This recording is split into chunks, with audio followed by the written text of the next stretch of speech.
Olá, estamos dando início a mais um programa Debates Le Monde Diplomatique Brasil, uma iniciativa do jornal Le Monde Diplomatique Brasil, em parceria com a TV PUC, com o canal universitário e com a TVT, a TV dos Trabalhadores. Nós vamos tratar hoje de um tema que está se tornando cada vez mais presente e preocupante: a intolerância religiosa. Ela vem junto com a radicalização, com a polarização na sociedade das opiniões e com a dificuldade de se reconhecer a diferença e respeitar o outro, né? Para tratar dessa questão da intolerância religiosa, nós convidamos o babalaô Ivanir dos Santos, que eu vou apresentar para vocês agora.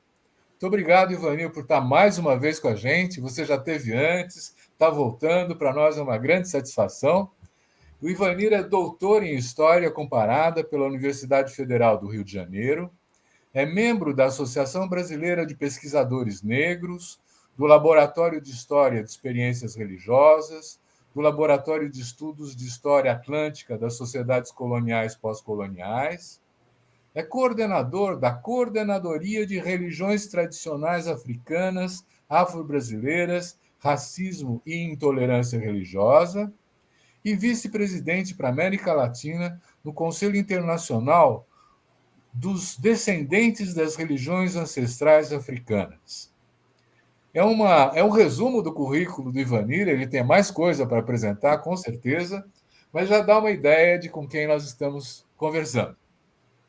Então, aproveitando a presença e a disponibilidade de Ivanir, que vai viajar para a Nigéria amanhã, né, ele precisa explicar para a gente um pouco sobre a intolerância religiosa.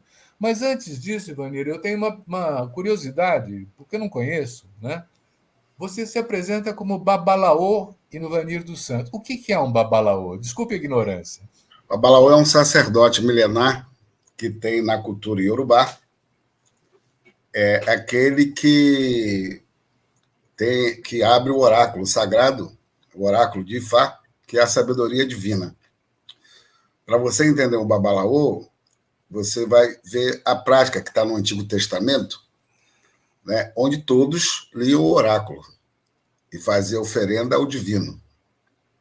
Toda a cultura milenar, toda ela tem, não era a palavra escrita, né? Isso aí é depois que a Bíblia é popularizada, né? Depois que se inventou a imprensa, lá o Gutenberg.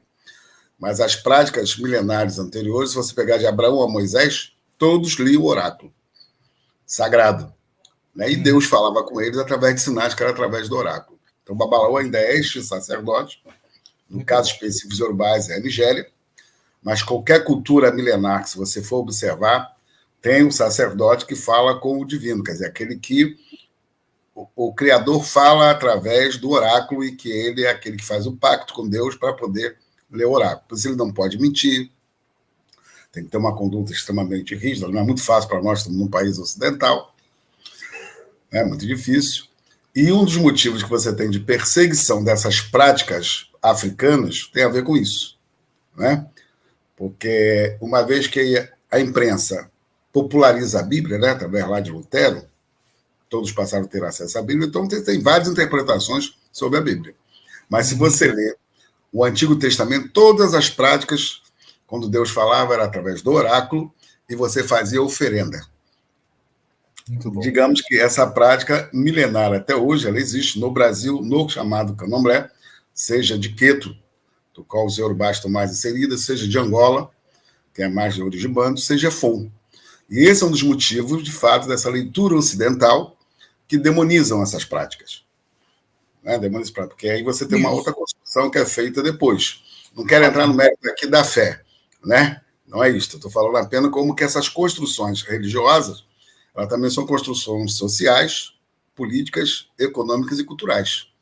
Então, não é só uma relação com o divino. E é justamente baseado nessa lógica ocidental de que essas práticas, tanto dos indígenas, né, que também não são cartesianos, tem uma prática, né, a natureza é que é sagrada, né, e o Babalaô é isso, a natureza é que é sagrada, orixá são forças da natureza, né, e geralmente você então sofre essa perseguição e essa demonização. Vamos aproveitar essa sua experiência de historiador, né? Essa discriminação, essa intolerância religiosa com as religiões afrodescendentes, ou mesmo com as religiões indígenas também, ela tem uma história, né? Quer dizer, ela vem do período colonial, da escravidão. Como é que você, vamos dizer assim, recupera essa trajetória para chegar nos dias de hoje? Bom, primeiro você tem que nós temos que compreender que na colônia no Brasil e no Império o Código Criminal eram as ordenações filipinas, que condenava todas as práticas que não fossem católicas. Esse é um primeiro aspecto. Então, tanto as práticas indígenas, né, como as dos africanos e posteriormente dos seus descendentes, era criminalizada. Então, você tem já a formação da sociedade brasileira, do Estado brasileiro, mesmo sendo imperial, né, ou anticolonial, depois imperial, essas perseguições. Você tem, em 1824, a primeira Constituição do Império, e nessa Constituição do Império vai reafirmar a Igreja Católica como religião oficial do Estado imperial. Em 1830 você vai ter o primeiro Código Criminal do Império. E essas práticas vão continuar sendo criminalizadas. E ali também vai incluir a capoeiragem. Está lá escrito isso, no Código Criminal de 1830.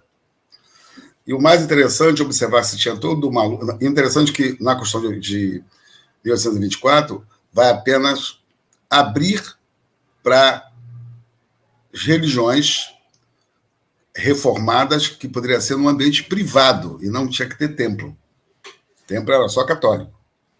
Isso não vai se aplicar aos escravos, né, nem aos seus descendentes. Estou falando do século XIX. Tá. Mas você sabe que aí entra um outro elemento, né, o da resistência, né? Porque uma vez eu tive lá em Salvador, né, e na igreja dos escravos, né, que foram obrigados a construir a igreja para eles, a história que contam é que eles enterravam no solo os símbolos das divindades africanas. E Está lá, quando... inclusive, o Bamboché. Bamboché, que é o cara, a pessoa que cria o candomblé no século XIX, ele está enterrado na Igreja do Rosário. Porque então, aí constrói as irmandades. As irmandades é justamente uma estratégia de resistência. Então, quando todo mundo acreditava que eles estavam assim homenageando os deuses, a religião católica, eles estavam, na verdade, batendo cabeça para suas entidades, né? Eu chamo de discurso oculto. Da mesma forma que eles sabem que a igreja era o Estado, porque a igreja era o Estado. Então, eles se organizavam no conjunto da igreja, né, para manter as suas práticas. Essa é o que você fala, está na minha tese de doutorado, eu falo sobre isso na minha tese de doutorado, inclusive. Todo mundo acha que não é submissão nada. Né? Então, tinha as irmandades, todas as irmandades. E a irmandade que comprava alforria, se organizava para comprar alforria, né, para manter as suas tradições. Até hoje, no Brasil, se você olhar Minas Gerais, a congada tem nada a ver com o catolicismo, ela tem um diálogo com o catolicismo. Né? Se você observar ali, essas práticas populares, chamado catolicismo popular. Então, e é interessante que, se, por um lado, os protestantes, os reformados, estavam na maçonaria, com apoio da maçonaria, discutindo a república, né, e, consequentemente, as liberdades e o Estado laico, vem desse debate, né, eles vão influenciar, apoiado por vários abolicionistas negros, a república. Primeiro vem a abolição, em 88, 89 a república. E por que os negros vão cada vez mais ficando decepcionados? Primeiro que, na República, que é em 89, em 90, é aprovado o Código Criminal da República, o primeiro Código Criminal da República. No seu artigo 56, no 57, né, no 58, criminalizam essas práticas. Inclusive as práticas de saúde. As práticas de saúde dessas populações. E a capoeira também continua sendo ali perseguida, criminalizada. E a laicidade do Estado, ela virá com a Constituição, que é um ano depois. Ou seja, o Código Criminal nasce antes da Constituição brasileira, que vai dizer que o Estado é laico. Ou seja, para nós nunca foi laico. E se observar os objetos sagrados que saíram agora aqui no Rio de Janeiro, do Museu da Magia Negra, que era chamado assim, da polícia e está na República, no Museu da República, é prova desse crime que o Estado cometeu. Como na Bahia, tem vários casos sobre isso, né? Tiraram a cadeira de Jubiabá, né? Mas é um crime perpetrado em lei. Ceará, vários estados brasileiros, você vai ter essa criminalização, até o episódio mais trágico, que é o episódio do Xangô rezando baixo, que é a matança de sacerdotes lá em Alagoas, numa disputa política que envolvia em Alagoas. Então, você tem um grupo que sempre foi perseguido pelo Estado brasileiro, pelo Estado. Foi os grupos oriundos dos africanos e dos seus descendentes. No entanto, nós temos um período que vai se alongando até hoje, onde você tem uma... Vamos chegar lá. Eu acho que é importante. Né? Vamos chegar lá. Então vai. Que é importante. E aí, você tem isso na República toda ali, no início da República. Os kardecistas também vão sofrer por isso, mas vão se articular no Estado, né? Com o Filinto Miller, por incrível que pareça, né? O Filinto Miller. Eles vão se articular com o Filinto Miller, e vai nascer o negócio do alto e baixo espiritismo.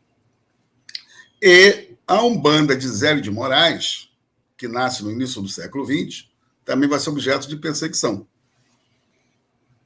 E é interessante entender que no início do século XX nasce nos Estados Unidos o pentecostalismo. E o pentecostalismo nasce a partir de uma experiência, que é muito pouco falada, de um pastor afro-americano, William Seymour, que, devido à segregação que tem nos Estados Unidos, ele vai fazer o seminário metodista, mas ele não pode entrar na sala de aula, porque ele era negro e era filho de escravo, né? De descendente de escravos. Então, ele vai passar toda a sua formação no corredor. Quando, no final, tem a história do lado, né, de você ser ungido e tal, ele vai receber, vai trazer o avivamento. Ele vai receber o Espírito Santo. E vai ser perseguido justamente por isso, porque ele quebra a lógica racional, né, cartesiana, de que o Espírito Santo é coisa da razão. Isso é coisa dos reformados, luterano, presbiteriano, né, metodista, batista, tem essa lógica. Ele vai incorporar o Espírito Santo. E vai fundar uma igreja chamada Rua Azusa. Todo mundo vai dizer que era uma igreja que também recebia brancos, é a verdade, mas a perseguição não é por conta disso. É por conta que ele rompe com a ideia da racionalidade e recebe o Espírito Santo. Essa experiência entra no Brasil não pela mão dos afro-americanos da Rua Azusa, entra por um casal de suecos, né, que traz essa experiência, que foi lá para a Rua Azusa, aprendeu, vem para o Brasil, traz essa experiência e leva para Belém do Pará, para o norte do país. E a partir daí que vai ser a Assembleia de Deus, lá no Pará, que é uma dissidência, inclusive, de Batista. Ainda tem uma dissidência de Batista ali. Bom, o que eu chamo a atenção essa é a base dos grupos que nos persegue hoje. Essa base, né? Que nos demoniza. Não quer dizer que os outros não demonizam, os outros demonizam, entendeu? Mas a prática, que virou prática social, como nós temos hoje, né? De quebrar centro, de perseguição, de não achar que é do demônio, seja no mercado de trabalho, seja na relação de vizinho. E é interessante que receber o Espírito Santo é transe. Não é diferente do outro que recebe o caboclo. Não é diferente. Ok? Estou falando disso, quer dizer, o mecanismo é o mesmo. Então, é interessante observar que uma prática, que é uma prática de origem africana, porque ele era de origem africana, obviamente, e não é cartesiano, a razão tem o seu sentido, mas a subjetividade também tem o seu sentido, tem sua importância. Né? O seu sagrado, você não só vai discutir na igreja, você vai discutir no seu cotidiano. Isso traz os conflitos que estão na sociedade brasileira até hoje. Agora, claro, se você tem um país ocidental cristão, que tem uma teologia ocidental, teologia é uma construção intelectual e subjetiva também, como qualquer outra, né? E vai falar de costume, vai falar de moral, uma série de coisas, né? As pessoas esquecem que isso não é divino, isso é a construção do homem, das relações sociais do homem, né? E você vai buscar razões divinas para poder reafirmar ou perseguir. Então, essa é a base, né, da intolerância religiosa na contemporaneidade. Como é que ela cai? Mas ela é histórica. Né? Então, ela é histórica, mas eu tenho a impressão, pode ser que eu esteja errado, mas que houve uma tolerância maior com as diferenças, com as concepções de matriz africana, antes do governo Bolsonaro. É verdade isso? Não, isso é verdade. Primeiro que vamos observar que o Jorge Amado, na Constituição de 46, ele vai apresentar a liberdade religiosa. Por que ele vai fazer isso? Pelo Partido Comunista. Ele é eleito aí para São Paulo. Porque eles foram protegidos, comunistas, durante a ditadura de Vargas, pelos candomblés na Bahia, no Rio de Janeiro e em outros lugares. Uhum. Pouca gente sabe disso. Então, né? E aí, como eles são protegidos, ele, ligado à cultura, né, que eles vão falar, né, toda a sua literatura vai trazer um pouco esse debate, né, da importância cultural dessas práticas, né, vai falar da perseguição, né, da forma dele, mas ele trata isso nas suas obras. Mas é interessante observar que aí a Constituição de 46 vai falar, né, da liberdade religiosa. Que tem a laicidade, mas não tinha liberdade religiosa. Então tem que entender que esse debate vai crescer, mas não quer dizer que vai cessar a perseguição. Ela continua. Ela vai parar um pouco com a Constituição de 88, né? Com a participação dos religiosos matriz africana, através do movimento negro. Né? Na Constituição de 88, você vai trazer esse debate. E, obviamente, como é uma Constituição que sai do período da ditadura, obviamente, né? E vai falar de liberdade, de democracia, e no espaço de redemocratização do Brasil, essa pauta cresce. E ela vai ganhando seu contorno, e o Estado, oficialmente, ele deixa de fazer esse papel de perseguidor. Mas é neste período que crescem os neopentecostais. Justamente nesse período, final de 70, início de 80.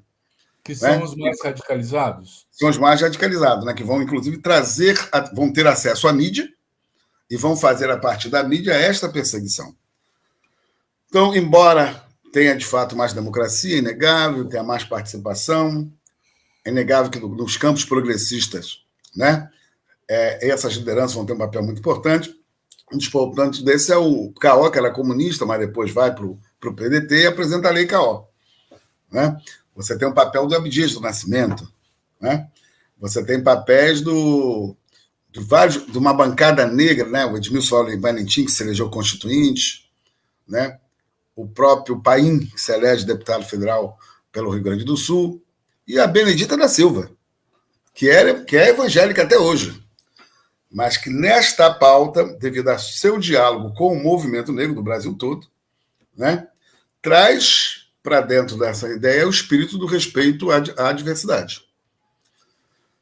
Com o passar do tempo, né, que a sociedade vai sendo mais conservadora, que o poder político vira conservador, ele vai se aliar justamente a esses grupos religiosos, né, que traz essas ideias fundamentalistas da questão da moral, né, a questão dos costumes, e, obviamente,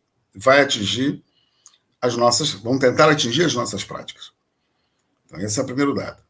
Tanto que o projeto era claro, quer dizer, ou seja, o Brasil é um país ocidental cristão. Se você não se adequar, você vai embora. Né? Ou se adequa à maioria, ou você vai embora.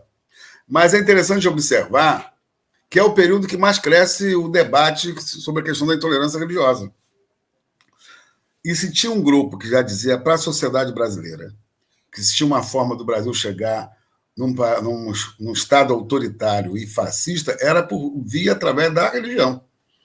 Isso já é dito desde os anos 80, quando Jairo Pereira faz um documento, né, um dossiê, e apresenta ao Ministério Público Federal, na época. O Alexandre Junqueira recebeu esse material, que falava do papel da Igreja Universal, da perseguição que nos faziam naquela época. Ninguém deu muita bola.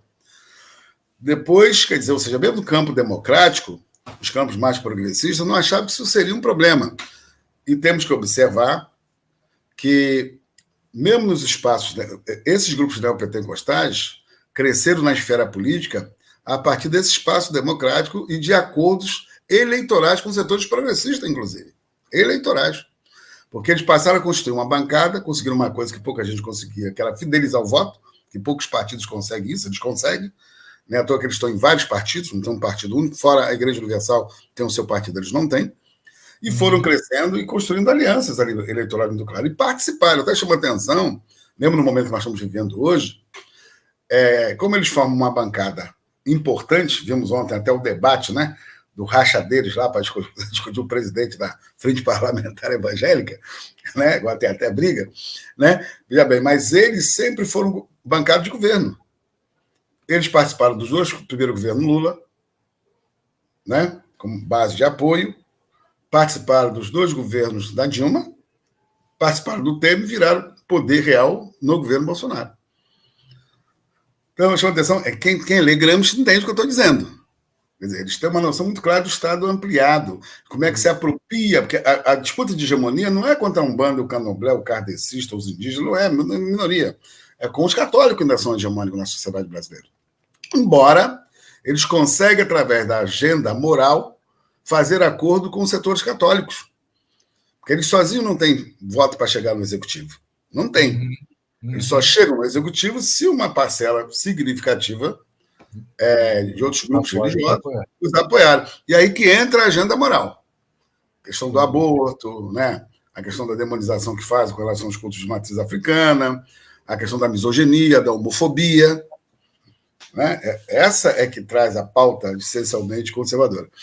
Então, eles conseguiram chegar nesse espaço, como um alerta agora, né? Todo mundo viu a confusão que é se dar isso. Eu sempre brinco com meus amigos católicos, cardeais, bichos que eu converso, eu digo assim, ó, não pense que primeiro eu vou para a fogueira, mas depois vocês vão. Não esquece, não. A conversa é outra aí, entendeu? Eu não sou aberto para ninguém. Quantos terreiros tem no Brasil? Você tem uma ideia disso? Não tem número, porque um número exato. Porque essa prática, inclusive espiritual, você tem terreiros, né? Só na Baixada aqui você tem mais de quase 1.000 terreiros. Na Baixada, com toda a Fluminense, aqui no Rio de Janeiro. Tá. Né? São Paulo tem vários, né, cara? Tem números muitas às vezes contraditórios. Mas acontece que ela é uma prática que não é só quem tem terreiro, tem aquele que recebe o caboclo ou a pombagira em casa e tem fila. Né? Essa é uma questão central, inclusive. Essa questão mais democrática, popular que você tem, que não é só ter o templo. O cara recebe a entidade em casa e tem uma fila em casa. Eu vejo aqui, todo mundo diz assim, não, nas favelas não pode mais tocar, não sei o quê. Então, o cara para menos. Até não pode tocar, mas não quer dizer que a prática não está ali presente. Eu vejo aqui, eu moro na Mangueira, aqui no Rio, né? Eu vejo aqui. Ó, fulana tem uma fila lá segunda-feira para falar com a pombagira dela. Então você tem até o que é o espaço mais elaborado, mais consistente do ponto de vista das práticas, que são as casas de santo mesmo, né? Chamadas casas de orixás, né? Ou de vodunça, ou de inquice, como queiram. Essa tem um volume maior, né? E tem um papel importante. Agora, é interessante observar que quanto mais você tem dureza, mais esses grupos crescem nas suas articulações políticas. Observa, o movimento negro se rearticulou na ditadura militar. Durante a ditadura militar, né, nos anos 70, que vai se rearticular. Mesma coisa agora, tanto que teve uma agenda que cresceu, e apesar de alguns progressistas falar uma coisa muito maldosa, uma visão meio universalista errada, de dizer que são pautas identitárias, né? Identidade é você querer que todo mundo seja branco na sociedade brasileira e seja cristão. Isso é que é identitário. Entendeu? Não é a diversidade. Então, mesmo setores de esquerda, e é um pouco a minha crítica, achar que o universalismo vai atender a todos, acham isso, e às vezes não entendem que o universalismo também ele exclui, porque esse universalismo ele tem uma lógica de compreensão ocidental, ele não é decolonial, né? E num Estado que tem uma herança colonial muito forte, até hoje, né? Nas relações nossas do cotidiano, do dia a dia, essas relações estão estabelecidas, seja a questão de empregada doméstica, seja a questão da mulher que vai num bar, agride uma cantora negra que está cantando, né? Ela se sente no direito de fazer isso, né? Ela como branca. Isso está na sociedade, isso vem do período colonial escravista do Brasil. Essas mentalidades elas existem até os dias de hoje. Então, se você não fizer um debate mais apurado e no momento, né, que você tem que discutir diversidade, que nós estamos discutindo isso, né, diversidade, né, democracia tem que ser plural, ela tem que ser ampliada. A democracia construída no Brasil a partir da República não incluiu ninguém, nós sabemos disso, era um golpe de Estado ali, militar, né? E que depois foram tentando botar todo mundo dentro da República. Até hoje não conseguiu colocar. Então, essa margem grande que nós temos hoje de pessoas negras, né, e mesmo os indígenas agora, tratados de segunda categoria, é por conta disso. Porque quem é cidadão, com seus direitos plenos possíveis, são pessoas brancas. Por mais que você tenha pessoas brancas pobres no Brasil, isso é real, isso é uma realidade. Mas a mobilidade social e as relações construídas na sociedade é muito diferente. Porque mesmo uma pessoa negra, né, doutor, pós-doutor, ou com dinheiro, estamos vendo isso aí o tempo todo, né? Ele continua sendo negro, entendeu? Então, para a estrutura social, né, no fundo, ele é um cidadão de segunda categoria. Há casos de dentista que morre indo para o aeroporto, né? Há vários casos com relação a isso. Então, se nós não tivermos uma compreensão desse processo, mesmo nesse momento, quer dizer, é inegável que no período anterior, né, foi terrível. Mais interessante, foi terrível, mas tinha uma pessoa que dizia claramente que não gostava da gente. Né? Isso me lembra muito a questão do porquê que a luta contra o apartheid e a segregação nos Estados Unidos era mais tranquila. Porque você tinha um inimigo claro, que estava em lei. No Brasil, não.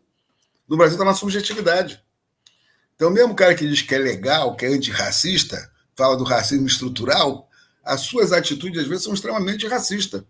Observa a minha preocupação agora com relação ao governo que nós elegemos, que nós não tínhamos para onde ir, tínhamos que nesse caminho mesmo, não me arrependo, acho que é isso mesmo que tem que acontecer, nem faço um discurso mais radical, isso não tem. Eu até brincava com as pessoas que falavam, sabe, meu filho, nós estamos lutando por uma democracia liberal, entendeu? É liberal, não tem jeito, porque nós temos que evitar que o negócio, que o caldo entorne de vez na cima das nossas cabeças. Então é isso que nós fizemos. Tanto que é um governo de coalizão. E a perspectiva é melhor agora. As pessoas não estão entendendo que é um governo de coalizão. E só teve isso na época do Juscelino Kubitschek, se você observar, para evitar que o Collor tornasse lá. A mesma coisa agora. As pessoas não estão tendo noção do que está acontecendo. Ok? Mesmo isso, eu costumo dizer que o presidente atual, na sua fala, no seu compromisso, ele fala da questão racial, isso não entra em todos os seus ministros. Não entra em todos os seus ministros. Não foi à toa que para botar negros, né, em cargos importantes dos ministérios foi uma confusão. Até quando eu não consigo achar, que eu não acho aonde. A gente te mostra, a gente limpa seus olhos. Porque, do ponto de vista das relações sociais, das relações de partilha de poder, de compreensão, nós somos invisíveis. Não é porque nós não existimos, é porque nós não estamos nas mesmas relações sociais de certos grupos. Esse é um dado muito, muito interessante, né? Então, há uma distância entre a fala do presidente e como isso entra fora os ministros comprometidos com dessa fala. É muito interessante que os ministros que estão nesse campo não têm orçamento próprio. É um outro problema muito sério a ser enfrentado. Não tem orçamento próprio. É como se fosse mais uma coisa simbólica. Né? E observa que tem um debate interno que tem que, de fato, atrair os evangélicos e, consequente, eles vão botar na pauta as verbas públicas, as comunidades terapêuticas, onde eles usam o dinheiro público para converter pessoas para ser base da sua igreja. Né? Essa é uma questão séria. Muita gente tem me procurado, falado. Eu digo, olha, eu entendo que a gente tem que segurar essa onda, porque não pense que a coisa está resolvida, porque ela não está resolvida. Cada vez mais temos visto isso. Agora a eleição do Senado mostrou isso muito nitidamente. Né? Então, nós que estamos na sociedade civil, nós que somos democratas, progressistas, que queremos a liberdade, a diversidade, até para aqueles que são contra, é bom que se diga isso, porque ao capo democracia, que ele fale o que ele pensa. Uma coisa é sua ação racista, homofóbica, aí é crime, né? Mas ele pode dizer o que ele quiser dizer. Vai responder nas instâncias que responder. Isso é democracia. Então, mesmo nós defendemos o direito deles. Não é só dos nossos, que é um erro também quando a gente acha que só está fazendo um discurso para os nossos, para os iniciados. Não é isto que acontece. Então, nesse momento, tem uma diferença muito grande. Por isso que eu tenho dito que uma coisa é diversidade religiosa, outra coisa é combater a intolerância religiosa. As pessoas confundem diversidade religiosa, manter a diversidade, o diálogo, como se estivesse combatendo o crime. Não é combatendo o crime. Você pode até estar ajudando a aumentar a consciência das pessoas. Mas o crime tem crescido cada vez mais. Você acabou de ver aí o relatório, né, que motivou o seu convite, aqui que nós fizemos com a Unesco, né, que está circulando sobre o aumento da intolerância religiosa no Brasil neste momento. Então, eu queria aproveitar, eu ia entrar nisso, que você nos trouxesse um pouco o que esse relatório está relatando, né? Como é que você, e que visão que ele expressa, né? Bom, ele expressa primeiro a diversidade, que a intolerância, o pau bate em todo mundo. Porque uma coisa que eu tenho tido preocupação desde o início, quando nós começamos esse trabalho mais público, que foi em 2008, pela primeira caminhada pela liberdade religiosa, não era fazer uma caminhada do povo de santo. Alguns estados faziam a caminhada nessa direção. Nós temos que atrair os outros setores a se sensibilizarem que esse é um problema que atinge a todos nós. Então, foi a primeira coisa que nós fizemos. E nos relatórios que nós temos feito, esse é o segundo, com dados estatísticos, inclusive, mostra isso. Né? Tem dados do Disque 100, mas mostra como esse Disque 100 no governo passado foi manipulado, até porque cresce de um ano para o outro o ataque aos evangélicos. Não quer dizer que não exista, mas não é um grupo mais atacado no Brasil. Isso não existe. Isso tem a ver com uma fala que era feita com relação à escola sem partido, né?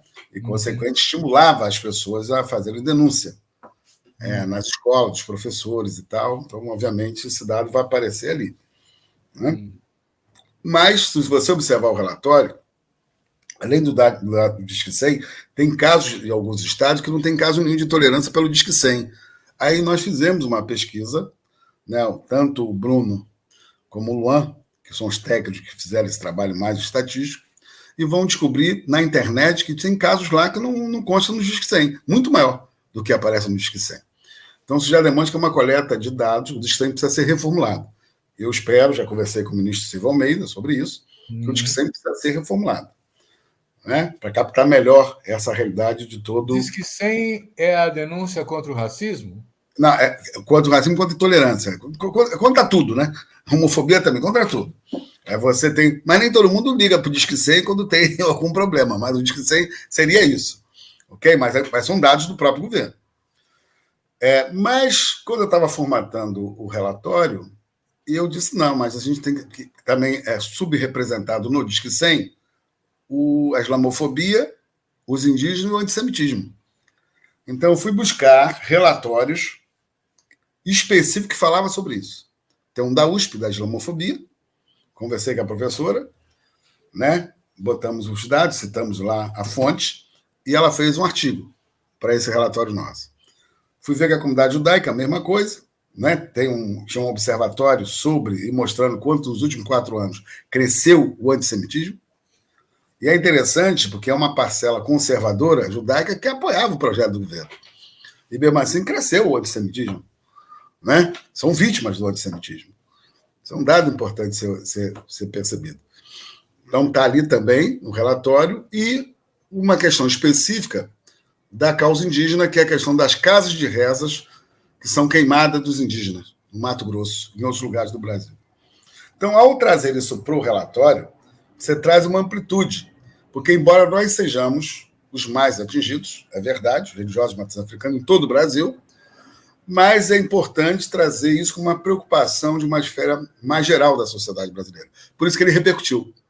E, ao construirmos uma parceria com a Unesco, deu uma outra dimensão também ao relatório. Né? Certeza. Aí tem artigos acadêmicos e tal, vai sair em março a versão em inglês, obviamente vai ganhar um outro campo, também muito importante, e é isso que nós queremos, que a sociedade, cada vez mais, ela se conscientiza que a intolerância religiosa contra a religião matriz africana não é só contra ela, é uma ameaça à democracia. Eu acho que não dá para dizer que é só grave quando você atinge os símbolos da República, mas quando você atinge a Constituição, porque a Constituição fala da liberdade religiosa. Então, você não pode achar que queimar uma casa de candomblé, né, é um crime comum, é uma coisa comum. E você não federaliza esse crime. Esse é um problema sério, porque aí, como você quer lidar com a bancada evangélica, às vezes, você não quer tomar certas medidas. Então, o que está acontecendo? Se o Estado não persegue, boa parte dele é omisso. É omisso. Tanto nos estados... Para não se dispor com a bancada evangélica. Isso é dado, isso é concreto. Né? Então, e a bancada evangélica precisa compreender que esse ataque de intolerância religiosa também é um demérito para ela, cria problema para ela. Ela não pode concordar, que são crimes, isso não tem a ver com religião. Nós não podemos generalizar. Nós não podemos generalizar. Você falou em tocar fogo. Que crimes são esses? Você falou em tocar fogo do terreiro. Toca fogo em casa de terreiro. Tem agressão física também?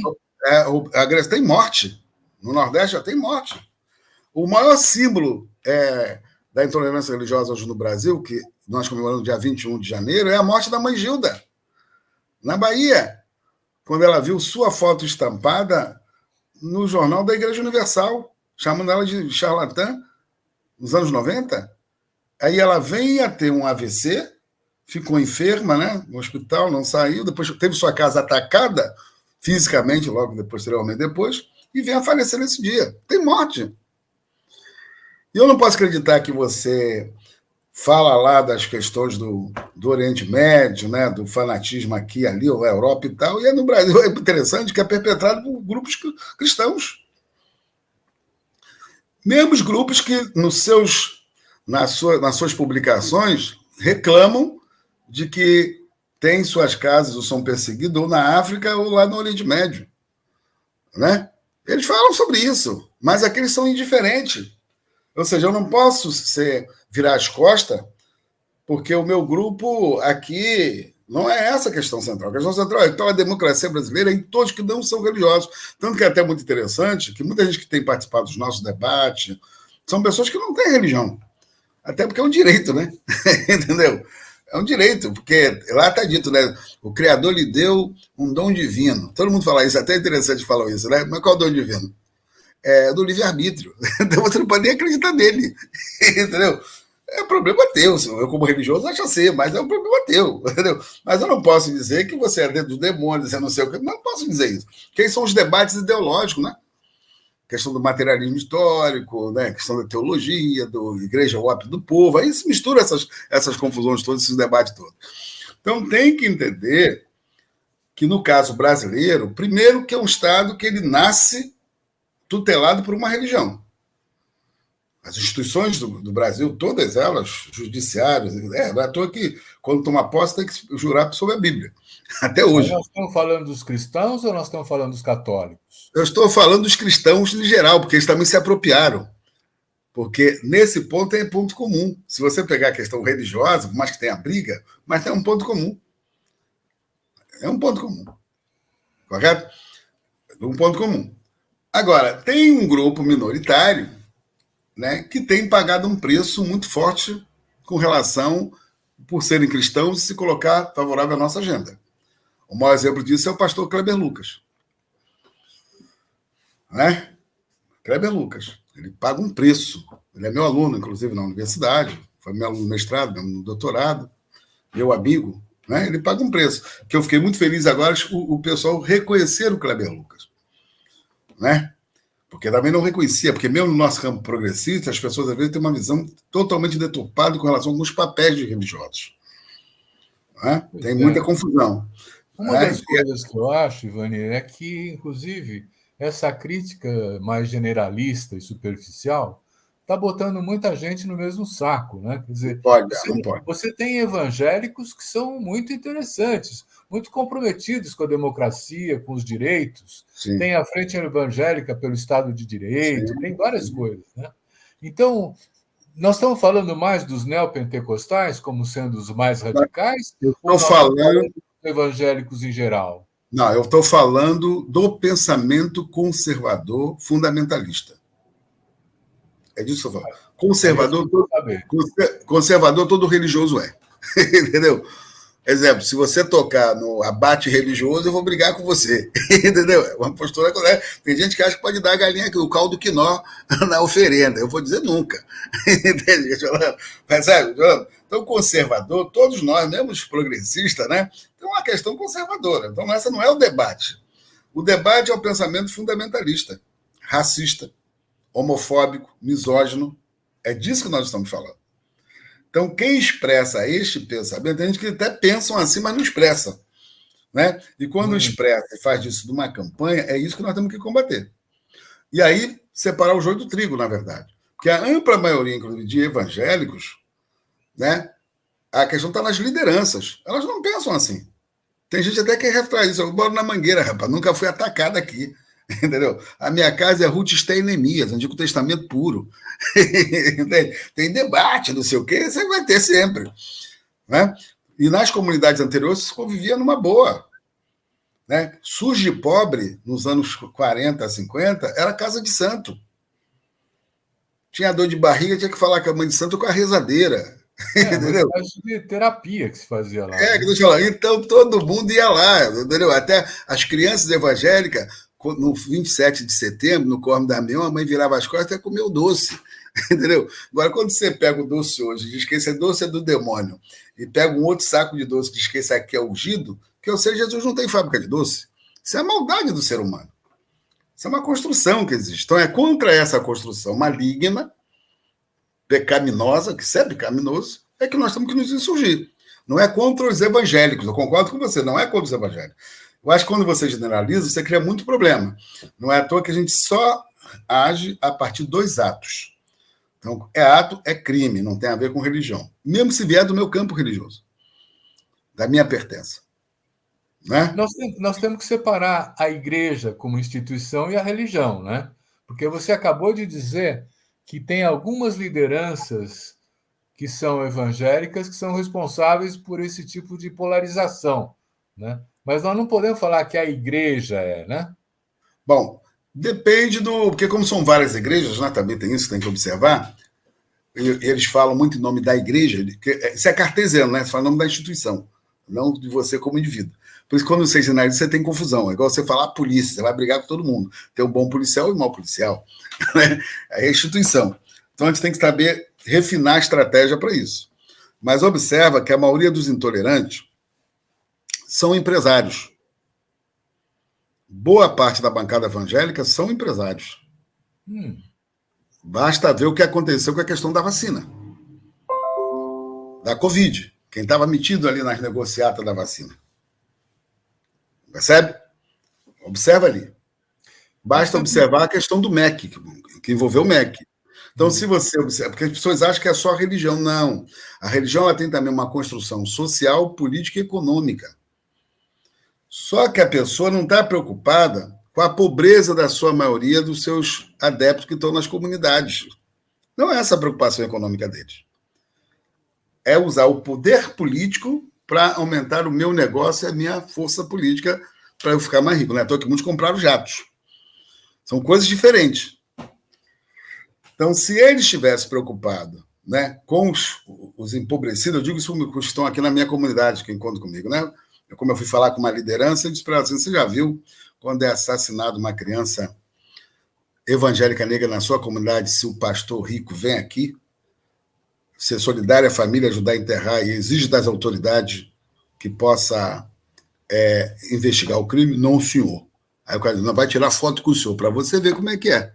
Entendeu? Então tem que entender que no campo religioso também tem os seus interesses políticos e econômicos, que nem sempre está voltada para uma agenda da maioria, por mais que use o discurso moral. Porque o que eles usam que tem uma penetração na maioria é o discurso moral. Agora eu entendi, Ivanir, porque quando você falou empresários, eu pensei os empresários em geral, né? Mas você está falando dos empresários que se travestem de pastores, é isso? Sim, sim, é isso que estou dizendo. Porque tem os interesses econômicos por trás disso, tem suas negociadas por dentro. Por que você acha que a grande questão dos pastores, de alguns deles, era botar um terrivelmente evangélico para o Tribunal Federal? Você acha que é só por causa da pauta conservadora? Não. Muitos estão respondendo por crimes. Muitos deles vão responder, e vão responder cada vez mais agora. Não é então, que em Moçambique a Universal foi expulsa? Deixa eu falar, então. Como forma de proteção, lembra? Como forma de proteção, tem a ver com isso. Se você for olhar... exemplo, eu cheguei a defender isso. Vamos uma delegação plural a Moçambique saber o que está acontecendo. Né? Você vai entender o que está acontecendo em Moçambique. Lá tem uma questão econômica de fato, tem a questão dos nativos, né, dos não nativos, entendeu? Tem uma série de brigas lá colocadas. Só que esquece que o Estado lá é materialista, né? Em tese. Entende? Em tese. Então, consequentemente, dentro dos seus interesses de briga do Estado, ele vai acabar ficando do lado da galera que é moçambicana, que a crítica tem a ver com isso, porque também talvez eles tenham percebido o crescimento do poder político dessa igreja e, consequência, teria isso mais na frente no futuro. A Igreja Universal não esconde seu projeto político. Edir Macedo escreveu sobre isso, que quer um Brasil para Cristo. Ele escreveu um livro em 2008 sobre isso. Ele tem esse projeto em mente. Então, não é igreja. Entendeu?